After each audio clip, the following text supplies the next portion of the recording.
క్రీస్తునామమున శుభవందనాలు తెలియజేస్తున్నాం. మరి దేవాతి దేవుడు మనకు మంచి ఆరోగ్యం ఇచ్చి ఆయుష్ ఇచ్చినాడు కాబట్టి దేవునికి ఎంతో వందనాలు తెలుస్తున్నాయి. ఎక్కడెక్కడైతే గాలిలో దేవుని మాటలు వినబడుతున్నావో అక్కడంతా దేవుని దీవెనలు ఆశీర్వాదాలు ఎల్లప్పుడూ ఉంటాయని మరి దేవుడు మనల్ని దీవించాలని కోరుకుంటూ మరి ప్రార్థన చేసుకొని దేవుని మాటలు విందాం. ప్రేమగల జీవంగల మా తండ్రి, నీ పరిశుద్ధ పాదం కొందనాలు స్తోత్రం నాయన. అయ్యా స్తోత్రం నాయన.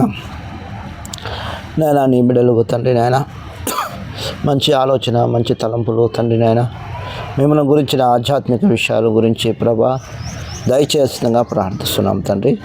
ఇది టీచింగ్, ప్రీచింగ్, హీలింగ్, దుష్టాత్మలు వెలగొట్టే శక్తిని నీ బిడ్డలకు మాకు దయచేయమని కోరుకుంటున్నాం తండ్రి. ఎవరైతే ప్రభా నీ బిడ్డలు ఉంటున్నారో వారందరికీ దయచేయమని ప్రార్థిస్తున్నాం. సంఘాలను ఉద్యోగపరచని ఆత్మచేత నడిపించమని ప్రార్థిస్తున్నాం. అనేకులు రోగగ్రస్తులు నీ పరిశుద్ధాత్మశక్తి ద్వారా స్వస్థపరచమని ప్రార్థిస్తున్నాం.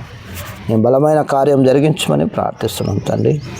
మా ప్రభా దేవా తండ్రి నాయన, ఉగ్రవాదాన్ని రక్షణ అణిచివేయండి, ధనికులను వాక్యం చేత సంధించండి, పిల్లలను కాచి కాపాడమని ప్రార్థిస్తున్నాం. ప్రభా తండ్రి నాయన, మరి ప్రభా నిత్యము సత్యము యథార్థత ప్రభా మరి దాన్ని బంద్ చేయాలనుకుంటున్నారు. నిజం ఎప్పటికైనా గెలుస్తుంది కనుక తండ్రి సహాయం చేయమని, నిజం మీరు కనుక నిజాన్ని బయలుపరచడానికి సహాయం చేయమని, శత్రుకార్యంలో అయిపోవచ్చమని యేసునామమున ప్రార్థిస్తున్నాం తండ్రి. ఆమేన్. సోదరులారా, మరి ఈరోజు దేవుని యొక్క పరిశుద్ధ లేఖనంలో నుంచి మరి ఆదికాండం 16వ అధ్యాయం చదవబోతుంటున్నాం. అబ్రహాము భార్య అయిన శారా అతనికి పిల్లలు కనలేదు. ఆమెకు ఆగరును ఈజిప్టులో దాసి ఉండెను. కాగా శారాయి, ఇదిగో నేను పిల్లలు కనకుండా యెహోవా చేసి ఉన్నాడు. నీవు దయచేసి నా దాసితో పొమ్ము, ఒకవేళ ఆమె వలన నాకు సంతానము కలుగవచ్చునని అబ్రాముతో చెప్పాను. అబ్రాము శారా మాట వినెను. కాబట్టి అబ్రాము కనాను దేశంలో 10 ఏండ్లు కాపురమున్న తర్వాత అబ్రాము భార్య అయిన శారా తన దాసి ఆగరు ఈజిప్టు రాలిని తీసుకొని తన పని నిమిత్తము అబ్రాము భార్య అయిన శారా ఉండునట్లు అతనికి ఇచ్చాను. అతను హాగరుతో పోయినప్పుడు అది గర్భవతి అయ్యను. అది తాను గర్భవతినైతినని తెలుసుకున్నప్పుడు దాని యజమానురాలి దృష్టికి నీచమైనదాయను. కాబట్టి సోదరులారా, ఇక్కడ అబ్రహాము, శారా మరి హాగరు గురించి చూస్తుంటున్నాం. మరి అబ్రహాము పిల్లలు లేరనేసి మరి వారు హాగరును తెచ్చి దాసిని తెచ్చి పెళ్లి వివాహము మరి చేసింది. దాని వల్ల పిల్లలు కలుగుతారని ఆమె ఆశపడింది. కాబట్టి మరి దీన్ని దేవుడు ఆమోదిస్తాడా అంటే దేవుడు ఆమోదించాడు. దేవుడు దీన్ని మరి ఎప్పటికీ మరి ఆమోదించాడు. ఎందుకంటే మరి దేవుడు ఒక ఇంట్లో భార్య భర్తనే ఒకరే దేవుడు ఆమోదించేది, ఇద్దరిని ముగ్గురిని దేవుడు ఆమోదించాడు. అయినప్పటికీ వారి ఒక సొంత ప్రయత్నం చేయడం జరిగింది. కాబట్టి ఇక్కడ మరి అరబ్బు, ఇటు ఇజ్రాయేలు 400 ఏండ్లు వాళ్ళు చేసిన పనికి మరి ఎప్పుడు మరి యుద్ధాలు జరగడం, ఎప్పుడు కొట్లాట జరగడమే జరుగుతుంది. కనుక సోదరులారా, మరి శాంతి సమాధానము కుటుంబాల్లో ఉండాలంటే దేవుడు ఆదామునికి ఒక అవ్వను మాత్రమే ఇచ్చినాడు. కాబట్టి మరి ఆ విధమైన తీర్మానంతో ముందుకు వెళ్ళాలని ప్రభు కోరుతున్నాడు. అప్పుడు శారాయి, నా ఉసురు నీకు తగులును గాక, నేను నా దాసిని నీ కౌగిలిగిచ్చి తిని తర్వాత తాను గర్భవతినైతిని తెలుసుకున్నప్పుడు నేను దాని దృష్టికి నీచమైన దానినైతిని, నాకును నీకును యెహోవా న్యాయం తీర్చును గాక అని అబ్రహాంతో అనెను. అందుకు అబ్రాం, ఇదిగో నీ దాసి నీ చేతిలో ఉన్నది, నీ మనసు వచ్చినట్లు దానికి చేయమని శారాతో చెప్పాను. శారా దాని శ్రమ పెట్టినందున ఆమె యొద్ద నుండి అది పారిపోయాను. కాబట్టి మరి ఆమెను శ్రమ పెట్టినందుకోసము మరి హాగరు పారిపోవడం జరిగింది. అలా పారిపోవడం వలన ఎంతో ప్రమాదం అవుతుంది. ఆమె గర్భవతి కనుక మరి బిడ్డ గుడక ఏదో మరి ప్రమాదం జరుగుతుంది. కాబట్టి మరి అబ్రహాము కాన్నే ఉండి మరి తాను శారా చెప్పినట్టు వినింటే సరిపోయేది, కానీ ఆమె పారిపోయింది. అందుకోసమే సోదరులారా, ఇక్కడ 7వ వచనములో యెహోవా దూత అరణ్యములో నీటి బుగ్గ యొద్ద అనగా షూరు మార్గంలో బుగ్గ యొద్ద ఆమెను కనుగొని శారయి దాసి అయిన హాగరును, ఎక్కడి నుండి వచ్చితివి, ఎక్కడికి పోచున్నావని అడిగాను. అందుకు అది, నా యజమానురాలైన శారా యొద్ద నుండి పారిపోచున్నాను. అప్పుడు యెహోవా దూత, నీ యజమానురాలు తిరిగి వెళ్ళి ఆమె చేతి క్రింద అణిగి ఉండుమని దానితో చెప్పాను. కాబట్టి అక్కడ యెహోవా దూత ప్రత్యక్షమై మరి నీ యజమానురాలి చేతి కింద అణిగి ఉండు అని అక్కడ దూత చెప్పడం జరిగింది. అయితే ఇక్కడ మరి వారి వయసు రాయబడింది. అబ్రహాము మరి వయసు వచ్చేసి 90 సంవత్సరాలు, శారా వయసు 80 సంవత్సరాలుగా చూస్తుంటున్నాం. మరి వారి వివాహం అయినప్పటికీ వారి వయసు మరి చూస్తుంటున్నాం. కాబట్టి ఇక్కడ మరి దేవాతి దేవుడు ఒక మాట మరి ఒక దూత ద్వారా మరి ఈ మాట తెలియజేయడం అనేది. కాబట్టి పాత నిబంధనలో మరి ప్రత్యక్షమై మరి చెప్పిన దూత ఎవరంటే ఆయన యేసుక్రీస్తుగానే మనం చూస్తున్నాం. పాత నిబంధనలో అక్కడక్కడ తరచుగా మరి ప్రత్యక్షమై చెప్పడం. కాబట్టి మరి దేవాతి దేవుడు మరి ఈ మాటలు మరి దేవుడు చెప్తున్నప్పుడు హాగరు వింటూ వచ్చింది. కాబట్టి 10వ వచనంలో, మరియు యెహోవా దూత నీ సంతానము నిశ్చయముగా విస్తరింపజేసేదను, అది లెక్కింప వీలు లేనంతగా విస్తారమగునని దానితో చెప్పాను. మరియు యెహోవా దూత, ఇదిగో యెహోవా నీ మొరను వినెను, నీవు గర్భవతివై ఉన్నావు, నీవు కుమారుని కని అతనికి ఇష్మాయేలును పేరు పెట్టెదవు. అతడు అడవి గాడిద వంటి మనుషుడు, అతని చెయ్యి అందరి మీద, అందరి చేతులు అతని మీద విరోధంగా ఉండునని, అతడు తన సహోదరుల అందరి ఎదుటను నివసించునని దానితో చెప్పగా. కాబట్టి అది చూచిన దేవుడవు నీవే అని పేరు తనతో మాట్లాడిన యెహోవాకు పేరు ఎలా అనగా, నన్ను చూచిన వాడు నేను ఇక్కడ చూచి ఉన్నాను కదా అనుకొనేను. కాబట్టి మరి నన్ను చూసిన వాడు నేను ఆయనను చూశాను అంటూ అక్కడ మరి చెప్పడం జరిగింది. కాబట్టి యేసుక్రీస్తు వారు పాత నిబంధనలో కన్యకైన మరియమ్మ గర్భాన జన్మించకముందు మరి ఈ విధంగా తరచుగా కనబడడం జరిగింది. కాబట్టి ఆయన ఈ మరి కొన్ని విషయాల్లో మరి ఎంతో మరి నిర్లక్ష్యంగా ఉన్నట్టు చూస్తుంటున్నాం.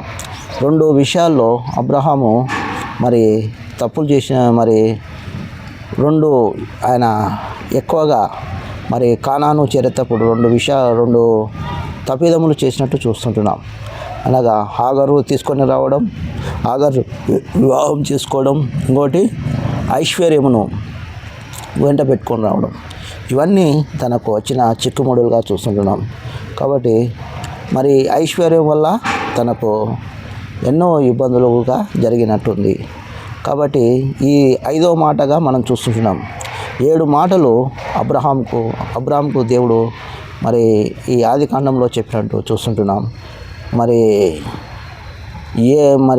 మనం చూసినట్టయితే 7 మాటలు మాట్లాడినాడు. అయితే మనం 5వ మాటను ఇప్పుడు చూస్తున్నాము.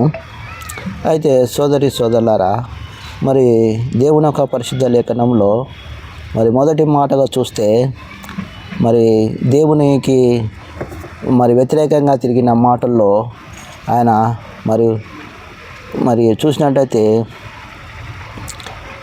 ఆయన మాటను మరి కల్దీయులను ఊరు నుంచి మరి తాను దేవుడు మరి చెప్పిన విధానంగా తాను మరి వచ్చినట్లు కనబడడం లేదు. అలాగనే కానాను ఊరి నుండి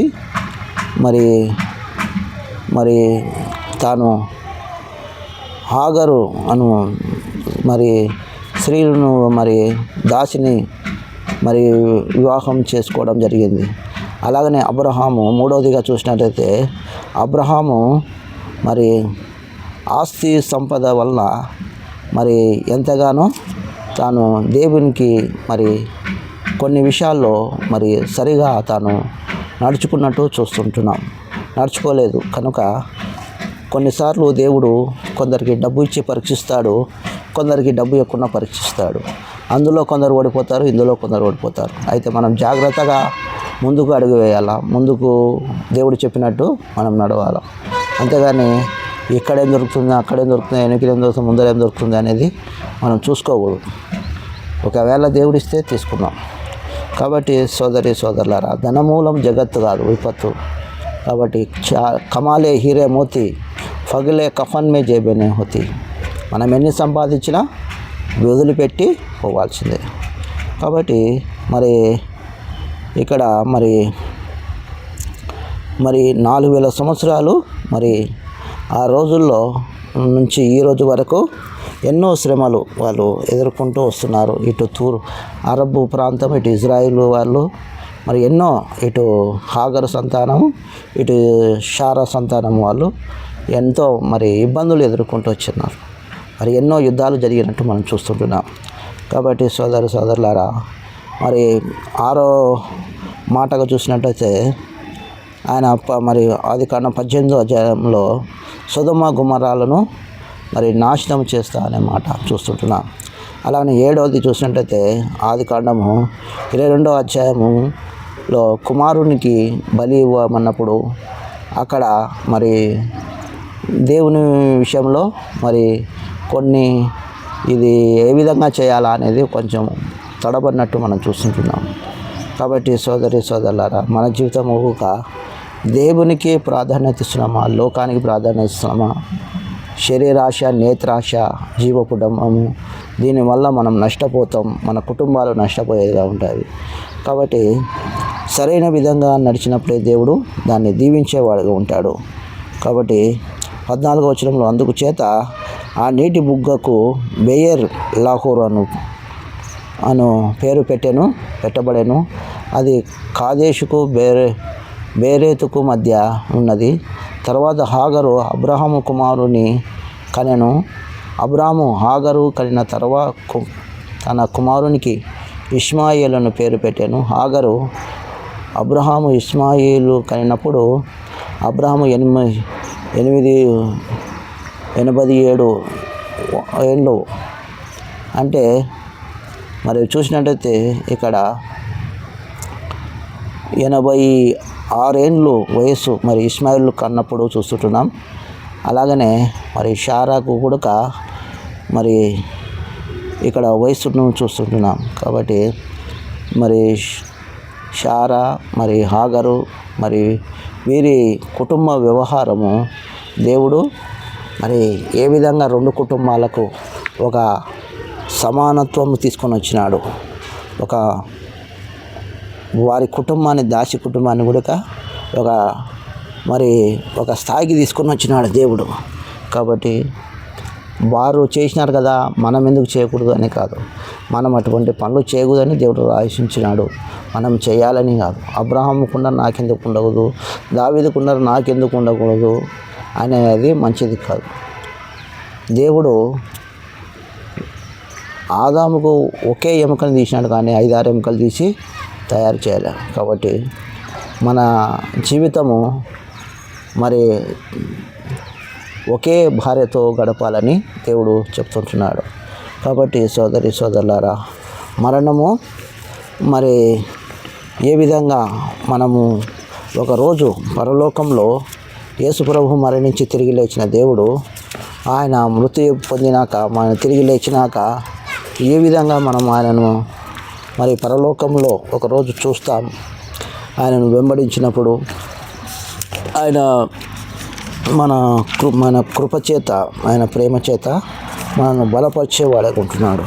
19వ వచనంలో 4వ అధ్యాయం రోమాపత్రికలో అతడు విశ్వాసమునందు బలహీనుడు కాక రమారమి 100 ఏళ్ళు వయసు గలవాడై ఉండి అప్పటికీ తన శరీరం మృతతుల్యమైనట్టు ఉండి ఇప్పటికీ తన శరీరం శారా గర్భవతి అయి మృతతుల్యమున్నట్లు ఆలోచించెను.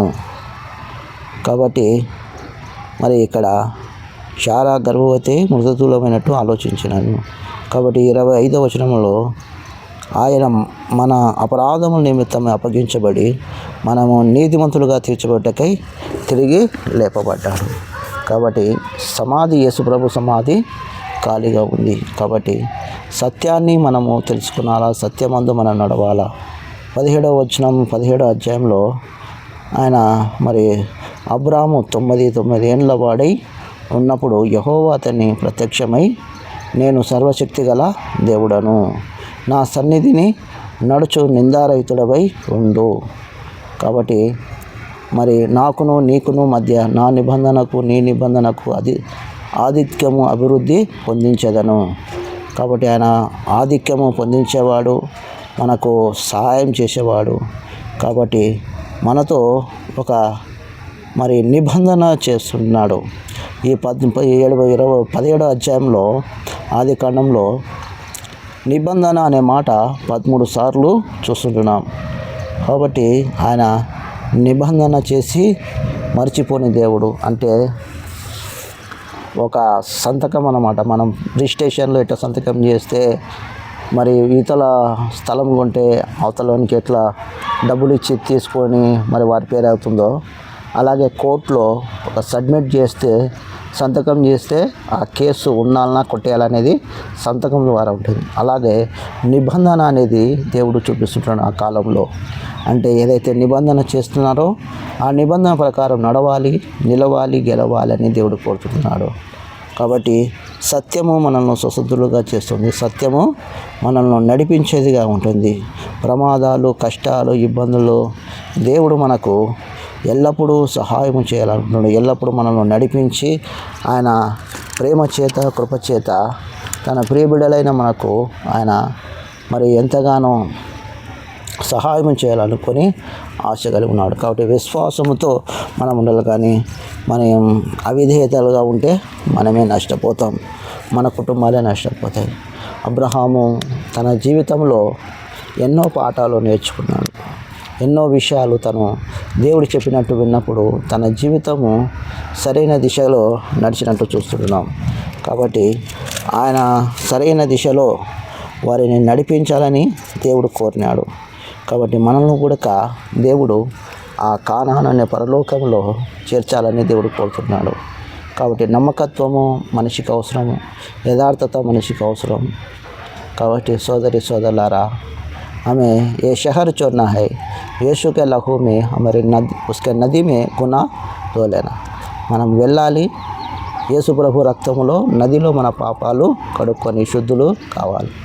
కాబట్టి మనము ఆయన ఇష్టలుగా ఆయన పనుల్లో మనం ఎల్లప్పుడూ సంసిద్ధులమై ఉండాలి, నమ్మకస్తులమై ఉండాలి.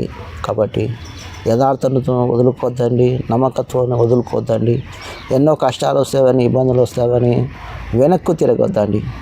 కాబట్టి ముందుకే సాగిపోవాలి కానీ వెనక్కు చూడకూడదు.